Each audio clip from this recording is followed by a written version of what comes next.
You're an insurance agent and you're wondering, how do you get paid from these insurance companies? I'm going to give you the very important things that you're going to want to take to heart, some tips you're going to want to take the time to really get your arms around so that you can accelerate in this amazing insurance industry. So this is going to be best practices from some of the best IMOs out there.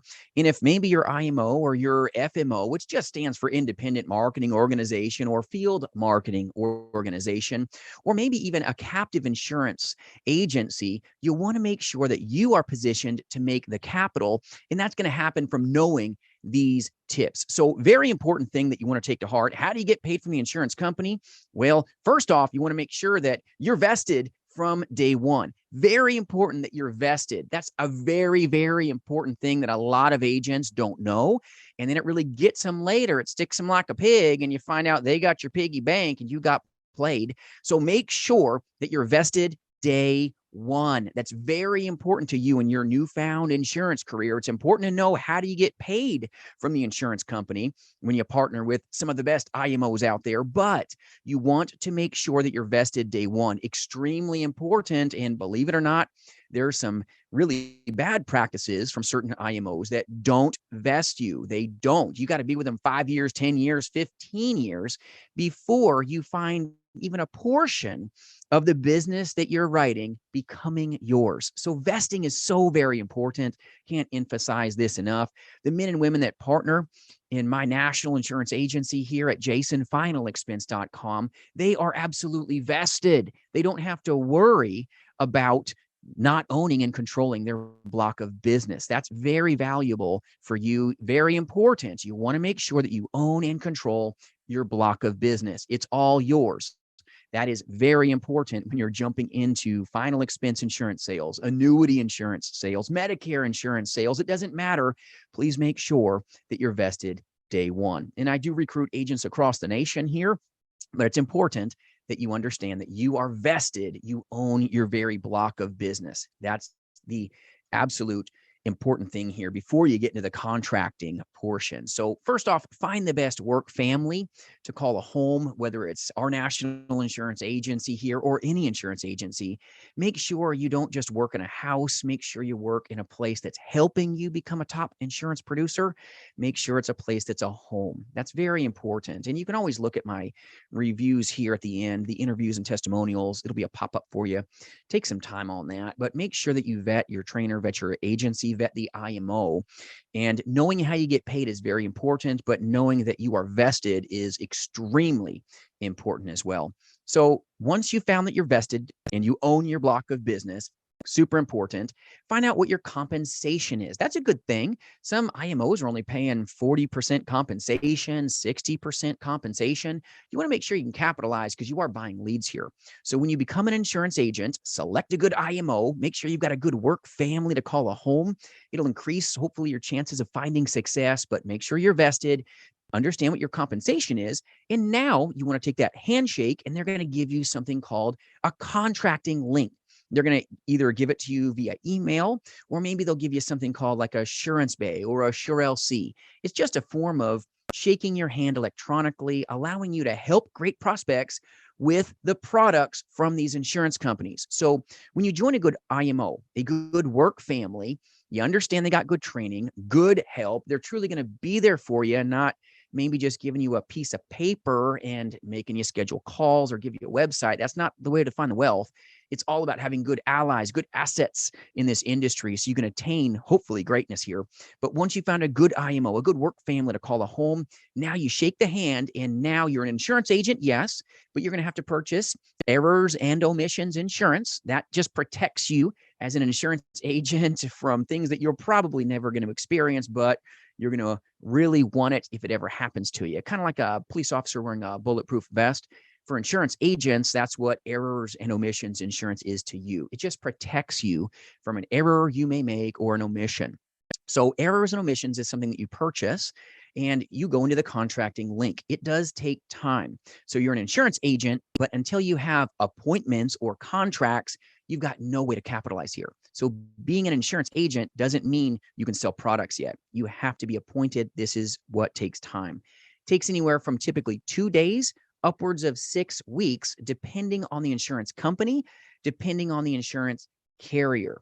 So it will take time, and it's going to take time from you to get your errors and omissions insurance, upload your insurance license, upload your bank information so that they can, believe it or not, pay you direct from the insurance company. The insurance company is who should be paying you. Make sure you're not placing contracts with a place that pays you through the company. If you want to capitalize, you got to be vested day one, and very important that you're paid from the carrier. That's why you're contracting here. And the best IMOs will pay you from the insurance company themselves. That's what we do here at jasonfinalexpense.com. Very important that you own and control your block of business, but that you're paid from the carrier. Some of these insurance companies, they want to keep your business. And guess what? They pay you, not the insurance company. You're kind of LOA'd. They own and control even how they pay you. So be careful here. Make sure you're paid from the carrier, and that takes place in contracting. That's where you're going to make sure you're vested day one. It's going to take time where you upload everything. You do anti-money laundering probably more times than you want to. It's part of the deal. I know. All right. I do anti-money laundering many times, and I own an insurance agency here. So just understand, I'm not exempt from it either. You're going to go through the boring contracting process where you select how you want your advancement. And advancement is like a loan. So when you're in insurance sales, understand there's something called chargebacks. And so, for example, if you have $1,000 of annual premium and you're paid a 9-month advancement, so on $1,000 of AP, 75% of that is 9 months. That means you get paid $750. Well, maybe that policy didn't stick. Maybe they only made one payment and never again did they make anything else. They changed their mind. You're going to get a chargeback because the business wasn't sticky. That means that loan, that $750 they paid you, you're going to be responsible to pay it back. That's why it's important to understand what chargebacks look like and to make sure you join a good work family. So you have good scripts, you've got good rebuttaling systems, you've got everything in place so that you can engage. But you want to be told about chargebacks because it's a very real part of this business model. And to be an insurance agency, you've got to have big pocketbooks because you're writing and taking responsibility for all this debt. That's important to know. That's a great honor to get a 9-month advancement, but it's nothing to take lightly because you will pay it back, especially if you're using these free Frankenstein scripts out there that they just give you a website, they give you a free script, find a good study buddy and go book a call to talk to me. That's no way to capitalize, especially in telesales. You want to make sure you're using true intellectual property. You've got a mentor that's made it. That's why I say vet your trainer, even vet your agency before you shake hands.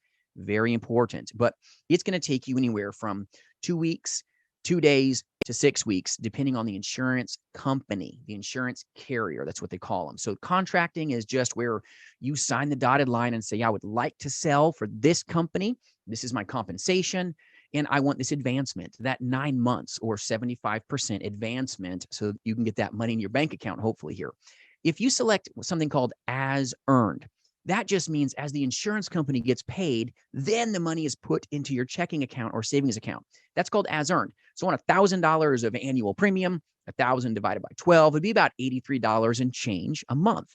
So when that $83 hits the insurance company's hands, then you get that money in your bank account. That's called as earned, but it's like divide by 12, kind of like a kid getting an allowance.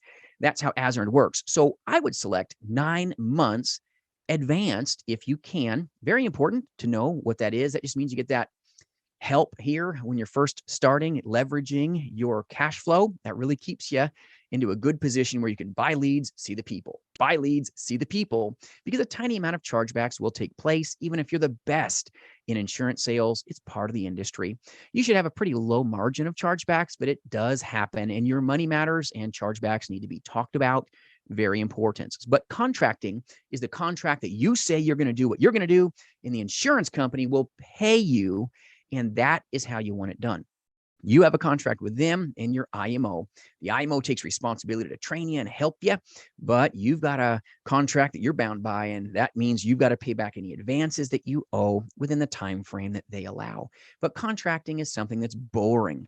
But to know how you get paid, to know that you're vested, to know that it takes anywhere from 2 days upwards of 6 weeks, nothing's wrong with you, but you've got to have that handshake from the insurance company that allows you to help prospects. You can't sell those companies unless it's a just-in-time appointment until you've been contracted and giving a writing number here. Some insurance companies, when you contract, once you contract first, then you can do what's called a just-in-time appointment. That means that they've got your information, they know you want to sell for them, and they'll allow you the blessing of selling for them, believe it or not, without even having an agent number. Pretty cool. We've got a couple carriers like that. And it's kind of nice to know that you can get after it and start selling right away when you've got an insurance license, when you've got your anti-money laundering done, when you've got your errors and omissions insurance in place, and you've given that to the insurance company. Now you're in a good place. But also, some agents got here because once they write the first piece of business, now they're going to look deeper into your background. They're going to look at an insurance agent's credit history. They're going to look to see if you got any debt. Believe it or not, even in a just-in-time positioning, if you got some weird stuff in your background, the company could reject the appointment. That is no fun. It's pretty rare, but something that needs to be really talked about. So when you're contracted and given a writing number, that is a lot safer place to be because the insurance company already ran your background, ran your credit. So they know that you're a credible agent and a good one for them. But a just-in-time appointment can have a little risk here if you find out that maybe there were some things in your rear view mirror that you weren't really aware of, like collections, a bunch of debt, some weird stuff. Maybe you had a dental bill you just didn't know about. You want to know about all this stuff on the front side so that you don't have to face it on the back side. So contracting takes time. It is something where you want to select definitely in advancement, not as earned, especially if you want to really engage with more consumers, because it is a business where you got to buy leads and see the people. When you're in final expense telesales, you don't jump into this industry with $0 in your pocket, but you want to know how you get paid from the insurance company. You want to know how to select the right IMO to work for if you want the best chance of making the wealth. This industry is amazing, but make sure you're vested. Make sure you've got a good partner. Understand your comp. And now it's the burden on you to go move forward, go make a way, go buy the leads and see the people. And this is one of the best industries to be in. More six-figure income earners and seven-figure income earners are a result of the insurance industry. And the reality is you're paid really well because not everybody makes it. There's a lot of folks that don't and won't go through the hard times of getting told no. They won't even know how to handle objections. That's why we go through a 5-day telemastery program to be able to work hard to help our consumer, because this business, very simple, yes, but it's never easy. And if you want to really dial it in, if you want to be deliberate, you want to dominate this industry, looks like hard work, but you got to make sure that you own and control everything. Make sure you're with a good national insurance agency like mine here at jasonfinalexpense.com. But get your contracts, get that writing number, and now go hopefully make the wealth. If I can serve you in any way at all, reach out at jasonfinalexpense.com. Hope this video brings you value today. And if you've got any topics that you'd like me to take up for you, put them in the comments. I'll do my darndest to bring it for you. And thank you to my subscriber that asked me to bring this topic to you. I hope this helps you, and I appreciate you. Have a great day.